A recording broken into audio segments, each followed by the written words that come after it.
Halo, bersama saya Sabit, yang selalu diharapkan kehadirannya ketika mau puasa dan mau lebaran. Senang bertemu dengan Anda kaula muda dan kaula tua. Kali ini kita akan melihat alur film komedi nan bermanfaat yang berjudul Guru-Guru Gokil.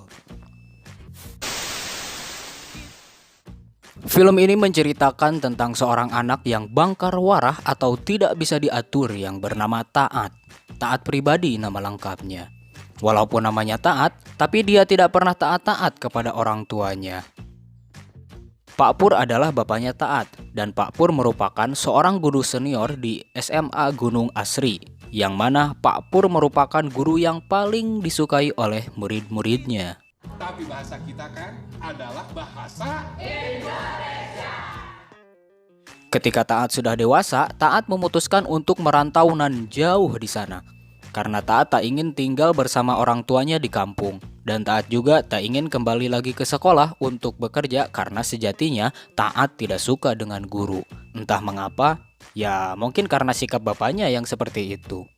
Yang mana Taat belum mengetahui dan belum paham apa maksud dan tujuan Pak Pur mendidik Taat supaya menjadi pribadi yang lebih taat dan menjadi orang yang sukses.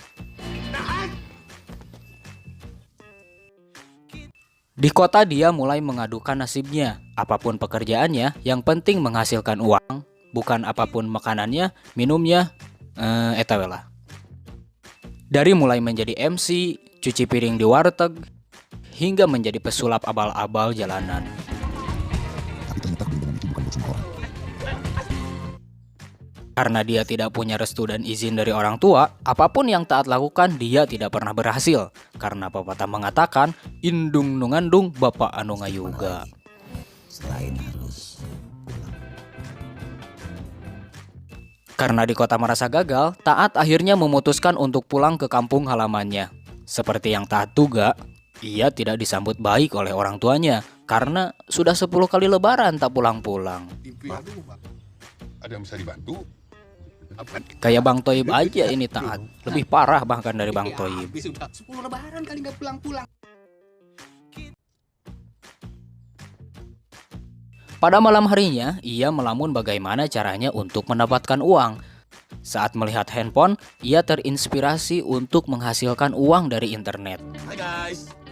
Ia mencoba membuat video tentang kondisi dapur ayahnya. Ketika mau mengupload, ia malah kehabisan kuota. Akhirnya, ia pergi ke kantor untuk membeli kuota. Di sana ia melihat spanduk agen penyalur tenaga kerja. Berikutnya. Demi mendapatkan uang, ia akhirnya masuk dan ingin mendapatkan pekerjaan apapun. Kirain mau nyari martabak. Berikutnya. Ramli selaku orang yang akan menyalurkan para pekerja langsung menolak Taat. Saat itu juga Taat langsung membuat alasan palsu tentang keponakannya yang sakit-sakitan, kurus, dan Taat harus mencari biaya hidup. Ramli tak percaya begitu saja. Ia meminta Taat membawa keponakannya untuk datang. Ya udah coba sini menarinya saya mau lihat. Sesampainya di luar, ia bingung mencari orang yang disewa untuk pura-pura menjadi keponakannya karena anak-anak yang ada di tongkrongan tersebut subur-subur semua. Dan tak lama setelah itu datanglah Ipang, dan ini pertemuan pertamanya dengan Ipang.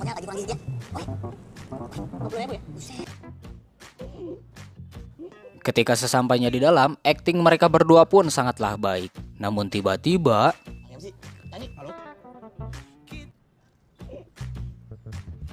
dalam pembicaraannya, Taat tak sengaja melihat sebuah flyer tentang lowongan sebagai staf kapal pesiar. 50 juta. Mati dong. Jangan mati dulu. Karena biaya yang tak memungkinkan, akhirnya Taat ditawari untuk mendapatkan pekerjaan sebagai guru pengganti di sekolah. Dan ternyata sekolah itu adalah... Ya, itulah dia, sekolah tempat ayahnya mengajar dan sekolah tempat ia belajarnya dulu. Taat sendiri sebenarnya ingin menjadi staf kapal pesiar, namun harus ada biaya yang masuk sebesar 50 juta dan Ramli berjanji akan membantu jika pekerjaan sementaranya ini dapat dilakukan dengan baik. Di sekolah itu Taat bertemu seorang guru yang judes, Rahayu namanya. Serta kepala sekolah yang nyentrik, Bu Indah namanya. Ini saya ngajarnya apa ibu? Mati. Ia menjadi guru pengganti sejarah selama sebelum sampai lebaran selesai. Sebelum berangkat ke sekolah, pada hari pertama ia kerja, Pak Pur menasihatinya supaya menjadi guru yang baik dan bisa menjaga nama baik Pak Pur. Jaga nama Bapak. Dari kejadian-kejadian yang Taat lihat di sekolah, Taat berbicara dalam hatinya. Senyebelin-nyebelinnya guru, lebih nyebelin kelakuan murid. Taat jadi ingat kelakuannya dulu ketika sekolah. Mimin pun sama sih. Dengerin semua ya. Tak disangka tak diduga, Ipang ternyata masuk ke kelasnya Taat. Dan spontan Taat pun kaget melihat Ipang yang ada di depannya. Karena ternyata ketika kejadian kemarin di konter, Taat kabur karena tak membawa uang sewaan kepada Ipang. Karena Taat tak memiliki pengalaman mengajar, Taat menyuruh murid melanjutkan membaca materi terakhir yang mereka pelajari. Tut Wuri, Handayan. Selamat membaca. Setelah selesainya jam pelajaran, Taat melihat aksi murid yang telah direncanakan sebelumnya. Tipuan lama ini. Dan berkat Taat, Pak Manul atau Pak Manulam ini tidak berhasil masuk perangkap mereka. Oh, Pak Manul, gitulah. Taat pribadi. Karena sudah tertolong, Pak Manul mengungkapkan kepada Taat bahwa dirinya merasa berhutang budi. Tapi justru Pak Taat malah mau berhutang kepada Pak Manul sebesar 500.000. Karena merasa kebesaran dan Pak Manul tidak punya, Pak Manul akhirnya membantu Pak Taat kepada guru-guru yang lain. Tak lama kemudian datanglah Pak Gagah. Karena Pak Gagah termasuk kriteria dari Pak Manul, muda, single, rajin, dan pandai menabung. Maka Pak Manul menyarankan kepada Pak Taat untuk berbicara kepada Pak Gagah. Dalam pembicaraannya, Pak Gagah memberitahu Pak Taat bahwa Pak Pur sebentar lagi pesangonnya turun sebesar 100 juta. Pada siang harinya, ketika guru yang bertugas mengambil uang gajian, Pak Taat menunggu Pak Gagah dan ingin meminta uang pesangon ayahnya. Tetapi pada saat yang bersamaan,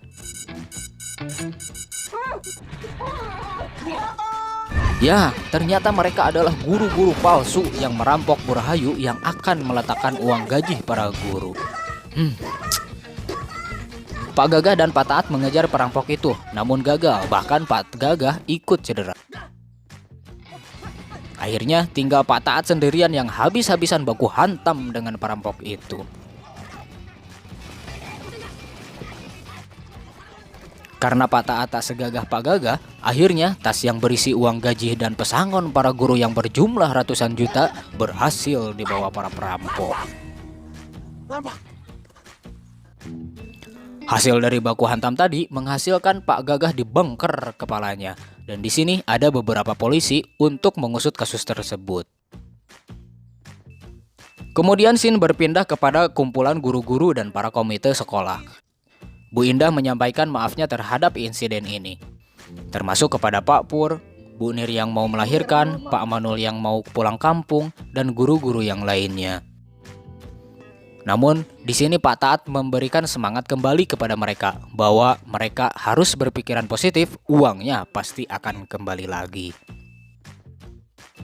Dari obrolan Pak Taat dan Pak Manul, mereka berkesimpulan bahwa menaruh kecurigaan kepada Pak Gagah karena hanya Pak Gagah dan Burahayu yang memegang kunci asli duplikatnya. Ada apa ini ya?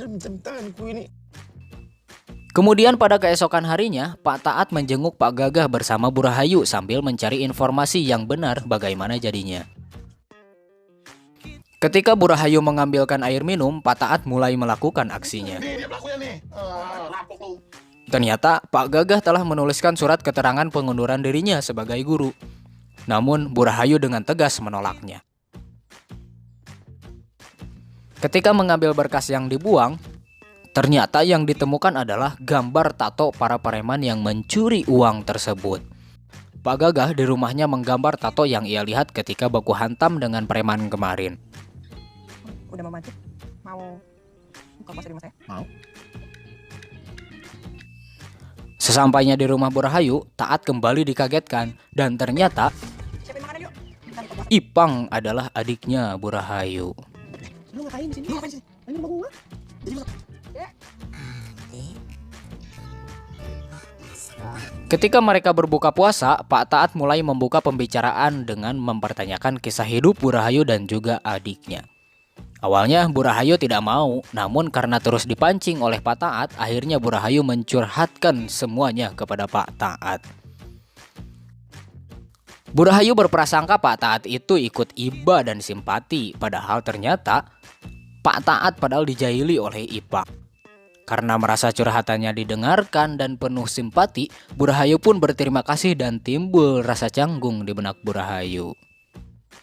Kemudian ketika di ruangan kelas, para murid menanyakan perihal kejadian baku hantam kemarin, yang berimbas gaji guru semua hilang dicuri oleh para preman. Setelah mengetahui semuanya, kemudian para murid membantu Pak Taat menelusuri titik terang dari tato kemarin. Melihat semua itu, Pak Taat teringat perkataan Pak Pur bahwa murid-muridnya itu tak ternilai rasanya, dan Pak Taat baru memahaminya hari itu. Pak Taat heran dan tidak menyangka murid-muridnya peduli pada gurunya, padahal ia sendiri merasa belum ngasih yang terbaik. Tak buang-buang waktu, Pak Taat pun bergegas mencari bantuan kepada guru-guru lain, berharap ada yang tahu perihal tato. Dan kemudian Pak Taat, Bu Rahayu serta Pak Manul menggali informasi dari Bu Nir. Setelah bercerita banyak, ditemukanlah titik terang. Ternyata tato itu adalah tato anak buahnya Pak Le. Siapakah Pak Le itu? Dan apa hubungannya dengan insiden kemarin? Ibunya juga gak siap. Masa orang lahiran mau di-cancel? Setelah itu, Pak Taat melihat Ipang yang malu-malu untuk memberikan coklat ke Solina. So dimasukin lagi. Karena jiwa guru dan jiwa kaula muda berkolaborasi dalam jiwanya, Pak Taat memberikan jalan ke Ipang untuk Solina. Sama-sama. Keesokan harinya, trio guru itu menjalankan aksinya untuk membuntuti preman-preman itu dari rumah Bu Nir. Dan ternyata preman-preman itu pergi ke sebuah tempat yang terlihat seperti bengkel. Ketika mereka menunggu pergerakan selanjutnya, Pak Taat ditelepon Bu Rahayu yang telah menemukan info tentang Pak Le, yang ternyata Pak Le adalah bos dari bisnis berkedok koperasi. Walaupun polisi sudah menerima laporan tentang tato, polisi tetap susah untuk usut kasus ini karena Pak Le mempunyai backingan yang sangat kuat. Di negara mana lagi konsep ini berlaku ya? Tak lama setelahnya, ternyata ada pergerakan dari tempat itu dan Pak Taat merasa ada yang aneh di dalamnya. Kemudian Pak Taat menjalankan aksi gilanya yang membuat Pak Manul khawatir karena mobil yang mereka gunakan adalah mobil titipan Pak Haji. Dan kemudian mereka pun menjalankan aksi epiknya. Sembari Pak Taat muter mencari petunjuk, Pak Manul dan Bu Nir pun bertugas mengalihkan perhatian. Ketika di dalam, Pak Taat melihat cincin akik merah. Dan Pak Taat tak melakukan apapun karena tidak menaruh kecurigaan terhadap cincin tersebut. Yang padahal cincin itu sangat keramat bagi Pak Le. Bahkan pernah ada suatu kejadian ketika ada orang yang menyentuh cincin keramatnya Pak Le. Pak Le tak segan-segan menghabisi orang itu. Sungguh kejam yang amat-amat terlalu Pak Le ini ya.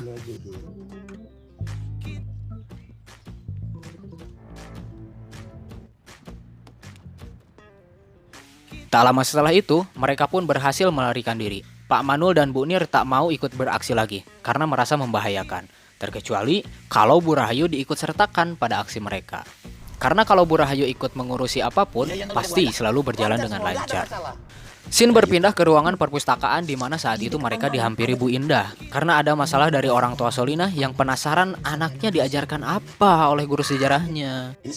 Karena tugas yang diberikan Pak Taat kemarin kepada Solina dan Ipang, ternyata orang tua Solina ingin meninjau ke kelasnya Pak Taat. Dan akhirnya Bu Rahayu tak mau membantu aksi trio guru tadi kalau presentasi Ipang dan Solina tidak berjalan dengan bagus.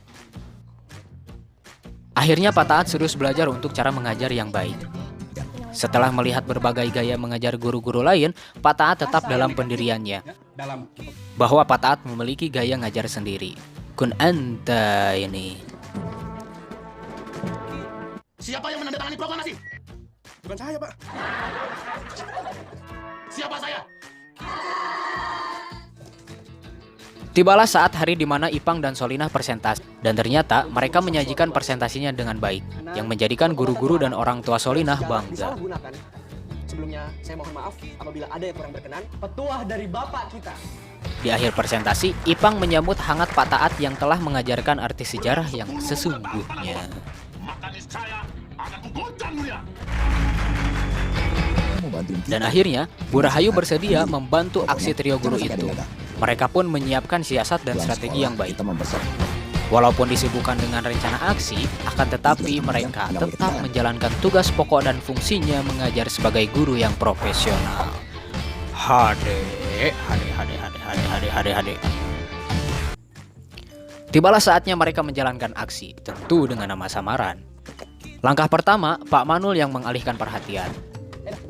Dan selanjutnya, Bu Rahayu serta Pak Taat menjalankan aksinya. Di saat bersamaan, Pak Manul kebingungan karena dia tidak ada bahan perhatian lagi. Kemudian posisi di dalam, Bu Nir dan Pak Taat terpojokan. Karena tidak ada tanggapan, Bu Nir akhirnya menjalankan tugasnya yang padahal itu di luar opsi mereka sebelumnya. Namun karena terdesak, mereka pun berimprovisasi menjalankan strategi lain. Di sisi lain, Pak Manul pun sama terpojoknya. Namun ternyata, untungnya ada bala bantuan. Kenapa gak dari tadi, gitu ya kan?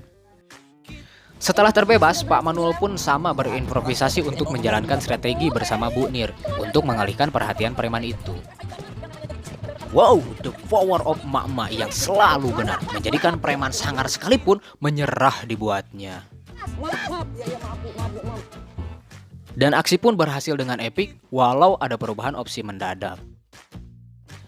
Karena kejadian itu, mereka pun habis dimarahi Pak Le.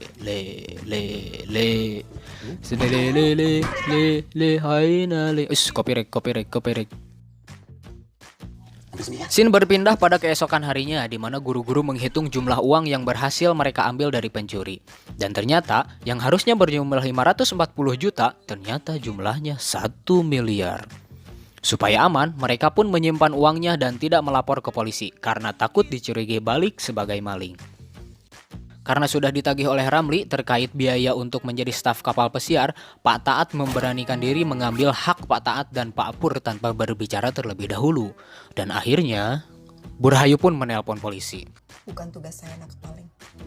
Ketika polisi datang, anehnya adalah yang ditangkap bukan Pak Taat, malah Bu Nir, Pak Manul, dan Bu Rahayu yang ditangkap. Ada apa ini? Sesampainya di rumah, Pak Pur memarahi Taat karena ijazahnya palsu dan mempermasalahkan uang yang dibawa Taat. Perdebatan pun tak terelakkan antara Pak Taat dan Pak Pur. Yang akhirnya setelah Taat membeberkan alasannya, Pak Pur pun paham dan mereka pun berpelukan. Tak lama setelah itu, datang Ipang mengabarkan bahwa ternyata polisi tadi adalah polisi gadungan, di mana polisi itu punya tato seperti anak buah Pak Le. Oh. Tapi gimana selanjutnya? Belum paham kita. Tadi sangka tadi duga, anjanku tega-tegana, ternyata murid-murid membuntuti aksi polisi gadungan itu. Jangan ngalangin, Bim. Tak lama ada telepon dari Bu Rahayu, namun yang berbicara adalah Pak Le. Karena ternyata guru-guru yang ditangkap itu malah disandra. Pak Le meminta Taat mengembalikan uangnya dan dijadikan sebagai pinjaman yang berbunga 100%. Jatuh temponya pun adalah 1 jam. Dan ketika telat 1 menit, maka sebagai gantinya Pak Le membunuh 1 sandera. Telat 1 menit lagi, Pak Le membunuh 1 sandera. Telat lagi, membunuh 1 sandera. Begitu seterusnya. Dan di sini kita disajikan sebuah kejutan yang menjodohkan, jodok, di mana ternyata inilah pengkhianatnya, dalang dibalik hilangnya uang gaji para guru. Kegodeg saya lihatnya. Pak, tugasku udah beres. Mana bagianku, Pak? Aku harus segera tebus rumah. Karena sudah telat beberapa menit, Pak Le memilih orang pertama yang akan dibunuh. Namun untungnya Taat datang tepat waktu, walau agak telat sih. Pak Le meminta bunganya, namun Pak Taat tidak membawa. Dan selanjutnya kita dikagetkan dengan gelagat Pak Taat yang aneh. Dia malah memberikan bantuan Pak Le untuk menjalankan aksi selanjutnya karena Pak Taat memberi data gaji guru setiap sekolah sekabupaten. Yang artinya Pak Le harus menjalankan aksi yang sama seperti aksi yang telah dijalankan ke SMA Gunung Asri. tenaga. Lagi. Bego-bego tapi kepake.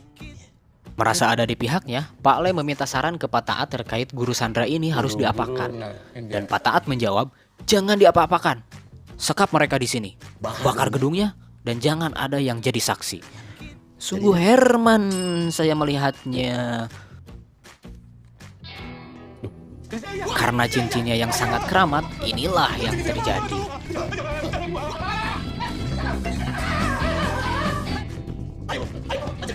Aduh, ternyata preman psikopat yang sangar pun bisa dibuat dijajali. Aksi kejar-kejaran pun tak terelakkan antara preman psikopat sangar versus guru-guru ex-murid.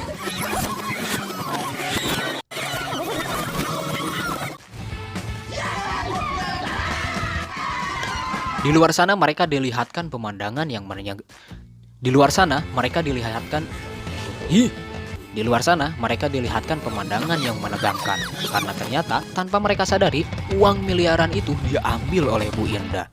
Dan akhirnya Bu Indah di smackdown oleh Bu Rahayu. Namun belum selesai di sana, ternyata Ipang sedang terpojok karena dia masih membawa cincin milik Pak Le. Tetangga Luknut pun bukannya membantu, malah bikin konten, ya kan? Ipang berhasil dibekuk dan mau ditusuk. Namun untungnya Pak Taat keburu ke atas. Dan di sana mereka malah bernegosiasi. Dan akhirnya Pak Taat terpengaruh oleh omongannya Pak Le, yang malah mengajak bekerja sama untuk waktu yang lebih lama dan uang yang lebih banyak. Namun akhirnya Pak Taat malah menghamburkan uang itu yang membuat Pak Le terhipnotis sendirinya akibat kegilaannya terhadap uang dan menjadikan Pak Le titelem ke dalam kolam di bawah.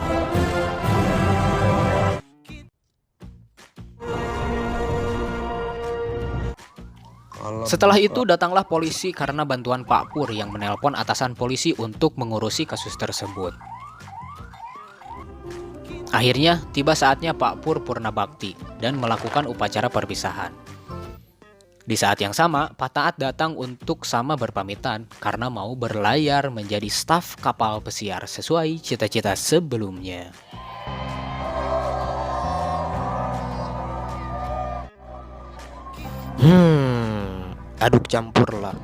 Campur aduklah perasaan semua orang di sini. Yang mana mereka akan ditinggalkan oleh guru yang sangat berkesan bagi mereka. Scene berpindah sebelum ke akhir cerita. Bu Rahayu yang sudah menjadi kepala sekolah pun memancing Pak Nul yang sudah lama memendam rasa ke Bu Nir untuk mengungkapkan rasa cintanya. Di saat bersamaan datang seseorang membawa paket ijazah sarjana pendidikan yang asli.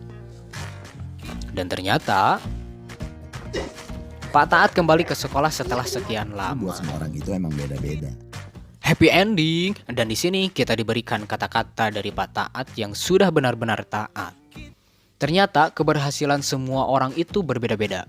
Gua belajar bahwa yang namanya guru itu gak semua yang lebih tua dari kita atau hanya orang yang ada di sekolah. Guru bisa hadir dalam bentuk yang tak disangka-sangka. Quotes of Taat yang sudah taat. Tibalah di akhir cerita di mana ternyata film 1,5 jam ini adalah cerita Pak Taat yang sedang menceritakan kisahnya dulu kepada calon guru baru yang hari itu sedang melamar ke SMA Gunung Sari. Dan Pak Taat berpesan, jadi guru harus tetap gokil. Tetap gokil. Dari film ini, kita dapat menarik kesimpulan bahwa orang hebat bisa melahirkan beberapa karya bermutu, tetapi guru yang bermutu dapat melahirkan ribuan orang hebat.